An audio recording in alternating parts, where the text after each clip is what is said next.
دروس قرآن 9۔ أما بعد فأعوذ بالله من الشيطان الرجيم بسم الله الرحمن الرحيم يؤتي الحكمة من يشاء ومن يؤت الحكمة فقد أوتي خيرا كثيرا وما يذكر إلا أولو الألباب وما أنفقتم من نفقة أو نذرتم من نذر فإن الله يعلم وما للظالمين من أنصار إن تبدوا الصدقات فنعما هي وإن تخفوها وتؤتوها الفقراء فهو خير لكم ويكفر عنكم من سيئاتكم واللہ بما تعملون خبیر صدق اللہ مولانا العظیم اللہم صل علی محمد وعلی آل محمد کما صلیت علی ابراہیم وعلی آل ابراہیم انک حمید مجید اللہم بارک علی محمد وعلی آل محمد كما باركت على إبراهيم وعلى آل إبراهيم إنك حميد مجيد يؤتي الحكمة من يشاء يؤتي الحكمة اللہ حکمت عطا فرماتے ہیں من یشاء جس کو چاہتے ہیں، یعنی دین کا فہم عطا فرما دیتے ہیں، دین کی سمجھ عطا فرما دیتے ہیں۔ وہ عقائد کو، نظریات کو ٹھیک مانتا ہے، اللہ کے قرآن سے مانتا ہے۔ فلاں بابے نے یہ کہہ دیا، فلاں بزرگ رحمۃ اللہ علیہ یہ فرماتے ہیں، فلاں یہ فرماتے ہیں، اس چکر میں نہیں پڑتا ہے، بلکہ یہ سمجھتا ہے کہ مجھے اللہ کے قرآن نے کیا کہا ہے، نبی علیہ السلام کی سچی احادیث ہمیں کیا کہتی ہے،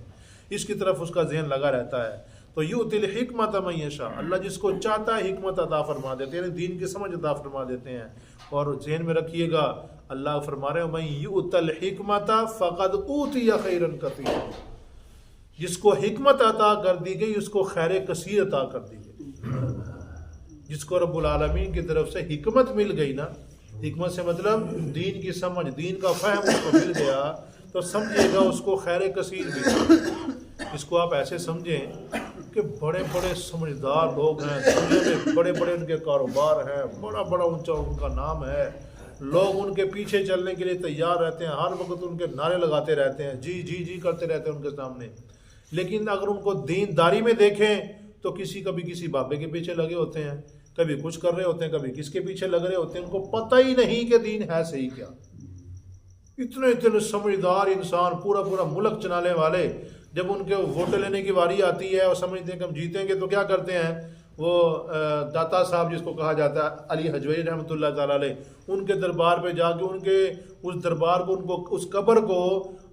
یہ کیا کہتے ہیں عرق غلاب کے ساتھ دھو رہے ہوتے ہیں۔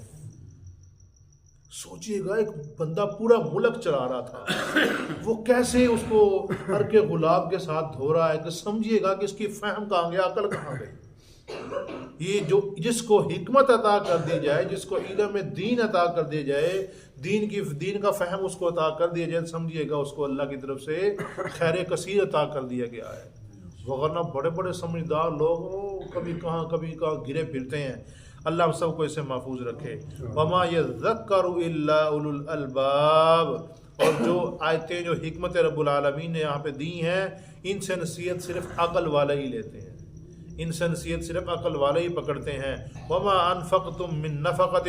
اللہ فرما رہے ہیں جو بھی تم خرچ کرو اللہ کے راستے میں، او نذرتم من نذر، یا تم کوئی نظر مانو، اللہ کے لیے کوئی نظر کسی قسم کی مانی تھی اللہ تعالیٰ کی اطاعت میں، کہ اگر میرا فلاں کام ہو گیا تو میں اللہ کے نام کا یہ کام کروں گا، اس کو نظر کہا جاتا ہے۔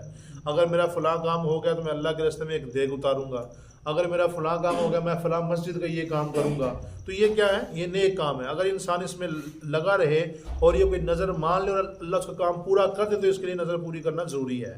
فإن اللہ یعلم، اللہ بے شک اس کو جانتے ہیں، بے شک اللہ پاک اس کو جانتے ہیں، کون کیا خرچ کر رہا ہے، کتنا خرچ کر رہا ہے، کیسا خرچ کر رہا ہے، کس نیت سے خرچ کر رہا ہے، اور پھر او نظر تم من نظر، کون نظر کیسی مان رہا ہے، اس کے لیے نظر کی پوری کرنا بھی ضروری ہے، اس نے پوری کی ہے کہ نہیں کی ہے، اللہ کی اطاعت میں نظر مان رہا ہے کہ اللہ کی معصیت میں نظر مان رہا ہے، تو فإن اللہ یعلم، اللہ اس کو جانتے ہیں، وما للظالمین من انصار، اللہ فرما رہے ہیں کہ اللہ ظالموں کا مددگار نہیں ہوگا، وما للظالمین، نہیں ہوگا ظالموں کا، من انصار، کوئی بھی مدد کرنے والا، یعنی کل قیامت کے دن کوئی بھی اس کی مدد کرنے والا، جو ظالم انسان ہوگا دنیا میں ظلم کر کے جائے گا، اپنے آپ پہ ظلم کرے یا کسی اور پہ ظلم کرے، تو ظلم کرنے والا انسان کل قیامت کے دن اس کی کوئی بھی مدد کرنے والا نہیں ہوگا۔ ان تبدوا الصدقات، اگر تم صدقات کو ظاہر کر کے دو، فنعما ہی، یہ بھی ٹھیک ہے، وَإِن تُخْفُوهَا، اگر تم اس کو چھپا کے دو، وَتُؤْتُوهَا الْفُقَرَاءَ، تم اس کو دو فقراء کو، فَهُوَ خَيْرٌ لَكُمْ، یہ بھی تمہارے لیے بہتر ہے۔ اب یہاں سے ایک مسئلہ سمجھیے گا، اگر انسان کے اوپر زکوٰۃ واجب ہے، عشر واجب ہے، تو یہ جو چیز واجب ہیں، فرض ہیں، یہ انسان کو ظاہر کر کے دینی چاہیے، تاکہ اس کے اوپر یہ بات بہتان نہ لازم آئے، یا لوگ اس کے اوپر یہ نہ کریں کہ یہ زکوٰۃ دیتا ہی نہیں ہے، اتنا مالدار زکوٰۃ نہیں کبھی دی اس نے، اتنا مالدار ہے کبھی اس نے عشر نہیں نکالا ہے، یعنی یہ بات اس کے اوپر نہ آئے۔ اس بات سے بچنے کے لیے کیا کرے، زکوٰۃ کو بھی ظاہری طور پہ دے، اعلانیہ طور پہ دے، اور یہ عشر بھی کیا کرے، اعلانیہ طور پہ دے۔ لیکن عشر اور زکوٰۃ کے علاوہ اگر کوئی چیز کر رہا ہے تو وہ انسان کو چھپ کے کرنی چاہیے، جیسے آتا ہے حدیث میں کہ ایک ہاتھ دے دوسرے ہاتھ کو پتہ بھی نہ چلے، ایسا دینا چاہیے اللہ کے راستے میں، یعنی جو واجبی چیز ہے زکوٰۃ ہے، اور یہ جو واجبی، یہ اگر انسان ظاہر کر کے دے تو زیادہ بہتر ہے، تاکہ اس کے اوپر کوئی بات لازم نہ آئے، کوئی لوگ یہ نہ کہیں کہ یہ دیتا ہی نہیں ہے۔ لیکن جو دوسرے صدقات ہیں، نفلی صدقات ہیں، وہ انسان کو چھپا کے دینے چاہیے، چھپا کے دینے میں زیادہ ثواب ہے اس میں۔ آگے فرمایا وَإِن تُخْفُوهَا، اگر تم ان کو چھپا کے دو، وَتُؤْتُوا الْفُقَرَاءَ، فقراء تک پہنچا دو، فقراء کو دے دو، فَهُوَ خَيْرٌ لَكُمْ، یہ تمہارے لیے وہاں پہ مخفی دینا زیادہ بہتر ہے۔ یہ نہیں کہ اس کو دینے کے بعد 5-6 بندوں نے ایک نوٹ پکڑا ہوا، ایک تھیلا پکڑا ہوا آٹے کا، ٹیڑھے منہ کر کے، عجیب عجیب منہ کر کے وہاں پہ تصویریں کھنچوا کے دے کے چلے جائیں، یہ کام ٹھیک نہیں ہے، یہ کام ہر انسان سمجھتا کہ یہ کام برا ہے، ٹھیک نہیں ہے۔ تو آگے وَيُكَفِّرُ عَنْكُم مِّن سَيِّئَاتِكُم، اگر تم ان احکامات پہ عمل کرتے رہو گے، اللہ تمہارے گناہوں کو مٹاتا رہے گا، یعنی صغیرہ گناہوں کو اللہ صرف ان صدقات کے ذریعے ہی مٹاتا رہے گا، اور کبیرہ گناہوں کے لیے توبہ کرنا، اس سے اللہ تعالیٰ سے معافی مانگنا ضروری ہے۔ وَاللَّهُ بِمَا تَعْمَلُونَ خَبِيرٌ، اور اللہ تعالیٰ جو بھی تم عمل کرتے ہو باخبر ہے اسے۔ اب ذہن میں رکھیے کہ ایک حدیث ہے، حضرت ابو ہریرہ رضی اللہ تعالیٰ عنہ فرماتے ہیں، مسلم شریف کی یہ حدیث ہے کہ ایک انسان ایک درہم خرچ کرتا ہے اللہ کے راستے میں، یعنی جہاد میں خرچ کرتا ہے، اور ایک درہم خرچ کرتا ہے کسی کو آزاد کروانے کے لیے، اور ایک درہم خرچ کرتا ہے مسکینوں کے اوپر، اور ایک درہم خرچ کرتا ہے اپنے گھر والوں کے اوپر۔ اب ان میں سے بہتر کون سا ہے، ثواب کس کے اوپر زیادہ ملے گا؟ تو امام الانبیاء خاتم النبیین محمد الرسول اللہ صلی اللہ علیہ وسلم نے فرمایا کہ جو انسان اپنے گھر والوں کے اوپر خرچ کیا ہے اس کے اوپر ثواب زیادہ ملے گا۔ اور آج ہمارا کیا معاشرہ کیا چل رہا ہے، گھر والوں کو تو دیتے ہی نہیں ہے کچھ بھی، مار کے تھام میرے کو تو کچھ بھی نہیں، اور باہر کوئی بلا لینا اس کو،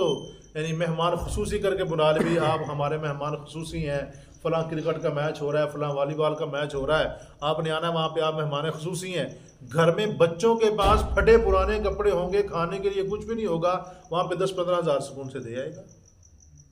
کیا بات ہے، لوگ کہیں گے بڑا امیر بندہ ہے بھائی، بڑا خرچ کر رہا ہے، تو بھائی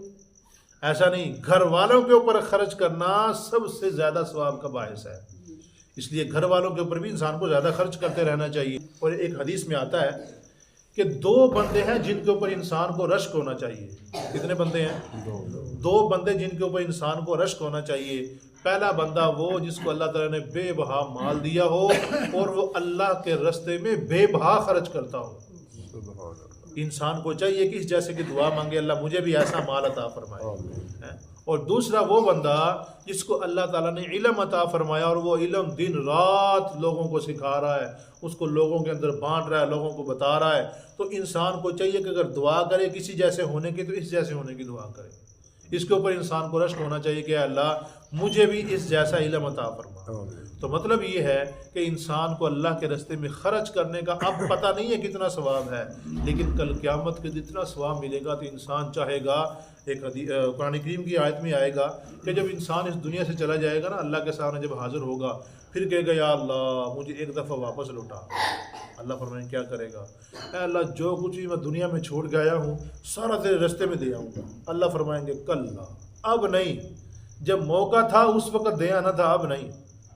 اب موقع گزر چکا ہے، زندگی جو دی وہ ختم ہو چکی ہے، سانس ختم ہو چکے ہیں، جو موقع دیا تھا وہ موقع کیا ہو گیا ہے؟ ختم ہو گیا ہے۔ اب رب العالمین نے ہمیں موقع بھی دیا ہوا ہے اور ہمیں سمجھایا بھی جاتا ہے، تو انسان کو چاہیے کہ نیک اعمال میں لگے رہیں، نیک کاموں میں لگے رہیں۔ تو یہ اللہ کے راستے میں خرچ کرنے کی آیات چل رہی ہیں، تو صحابہ کرام کا یہ عمل ہوتا تھا، صحابہ کرام یہ کام کیا کرتے تھے، جب کوئی آیت آتی نا اس آیت کے مطابق ترجمہ پڑھتے، اس کو سیکھتے، اس کے مطابق پھر عمل کرنے کی کوشش بھی کیا کرتے تھے۔ تو آپ بھی کریں گے انشاءاللہ۔ اللہ پاک صلی اللہ علیہ وسلم